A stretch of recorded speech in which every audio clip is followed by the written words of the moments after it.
All right, guys, it's Copper Cutlass, and it's Sunday Fun Day, and we're actually out here. Uh, it's about 6:45. Kind of had a busy day. You guys can see what we've already done here. I'm cutting out the other two hard corners. So I came out here tonight. It's going to be the last day before we get down into the single digits until the following weekend, but I have family commitments next weekend, so I won't be able to be out here as I guess predicted. Like I don't know how long I'll be able to be out here next weekend, but my goal for next weekend would be to have all this out and the last bits of the rear cut out, and then start doing all the prep work. But today was all about just having a Sunday fun day, and every essence of it. We went out and bought a tube notcher from Harbor Freight. They had it on sale, so it's $30. This will come in handy. I need to order a tube profiler. I know I talked about doing pedestals on the frame, and I think I'm going to go against that. And what I'm going to end up doing is getting a tube profiler. So if you guys have ever used like a contour gauge, like a carpenter's contour gauge, it's kind of the same thing, but for tubes. Essentially, you put the tube down, even if it doesn't hit the floor flat, you put your sleeve down, then you pull it up, you mark your tube, and you cut it and shape it to that so that it matches the landing spot of the tube, if you will. And that's going to make life easy. Again, one of those things that I went on Yellow Bullet and just kind of was searching for inspiration for tools or tricks or tips or anything I could do to make my life easy. And that's one of those things that I forgot that guys use is those tube profilers. You just put them in your tube. You got to get into the right size. You know, once you get things into place, you slide it down. It shapes itself to the floor, and then you pull it up. You just make sure you give yourself enough room, and then you go to town. So essentially, yeah, we need to order one of those, but those are pretty cheap on Amazon. It's not the most complex tool. And then I bought more anti-fatigue pads. I needed some. I bought a new face shield. I really like these, actually. I really, really like these over your conventional shields, and I'm curious if they're going to work with my glasses, or I may have to modify them, but I really, really like these a lot.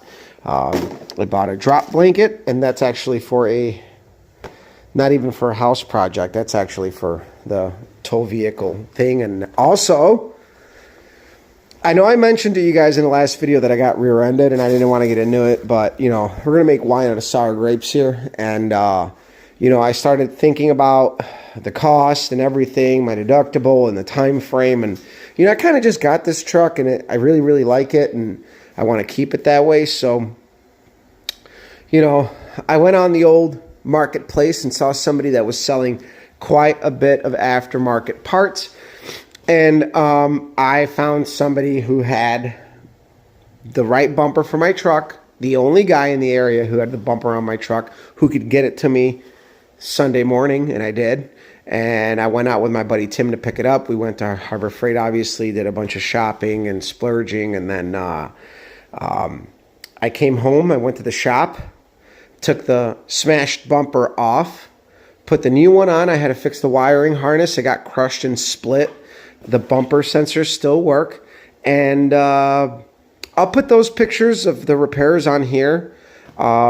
You know, it was actually cheaper to just repair it out of my pocket than to pay the deductible. So, and less time consuming. So time is money and effort and everything. I'm still going to I'm probably going to pursue the guy's insurance company to at least cover the costs of what I got into it. Got ways to do that. And so that's about it, guys. Put those videos on there. And we're going to get to do some more cutting. And then hopefully next weekend, I can get together with JJ and I can pick up the roll bar kit from Rhodes Race Cars that he got for me a couple weeks ago. I owe him money for that still. yeah, we're gonna get going on this. I want to get this done sooner rather than later, and I feel a lot better after cutting out that, and I made myself a big enough window, and people might think that's a lot, but you know what? It's just sheet metal. So we're gonna go in there and we're gonna start cleaning once everything is open. I don't want to start cleaning now. For now, I just making access points and stuff. So I'm gonna keep this video short. You know, put those pictures of the repairs on my new truck tow vehicle on there, and share, like, subscribe, follow me on Instagram. We're gonna keep rolling on this fucking project, and you know, we're gonna have a lot of things going on, like a new fuel cell and the backup fuel system, and there's gonna be a lot of things going on, and so just keep following along. All right, guys, real fast before my phone dies. Apparently I did more than I really intended to tonight, but I was on a roll, and as you can see, again, we've cut layerage, but all that's gonna get welded up. Again, this is a mild steel car. You're not going to hurt it much. But we got about the same excess on this side as we do on this side. We cut a nicer opening there because our floorboard wasn't as jacked up. I mean, I still got sheet metal screws and shit in there, but I'm going to live with that. That's one of those sins that we're going to let slide. Now, here we go. This one might have a lot of people thinking, what the fuck? But to be honest with you, this is pretty thin here, all right? So let's think about this. I'd rather work from in here to there than from there into here because it's a lot, I don't have headspace. So the reason I did this is because when it's all said and done, I think what I'm going to end up doing is I'm actually probably going to end up just cutting this completely off. I'm going to end up making an X-brace from flat stock, right, all the way across. I'm going to add one vertical on each point there, and then we're going to have our firewall. So this thing had embossments and opening. So we know that embossments strengthen thin steel. We're going to be adding just a little bit more strength with a little bit thicker material by adding a brace from here to here and at this lower point too, where it's actually kind of girthy, stronger, whatever the fuck you want to call it. And we're going to end up probably, again, we're creating work, but the way that I see it is I've been doing collision work for almost 20 years. The more work, the area that you have is always better, and room for work. So I figure if the next step is going to be to cut a window in here, because we're going to hit our spring perch somewhere in here, and we're going to be good. And I don't want to weld the frame to the spring perch. Okay, I want to weld my my down tube to the frame. But what I want to do is I want to have a section of plate or support to come out to strengthen out that spring perch, because there are weak areas in these cars. But yeah, this area is strictly for more workspace, and some people might be thinking like, dude, what the absolute fuck? But to be honest with you, this is going to make the cage work get done faster. The adding support is easy, to be honest with you, because we're just adding metal that we removed, and we're actually going to do it better. So here you can see, and this is how I'm going to explain it. So, all right, it's not the thickest gauge in the world, right?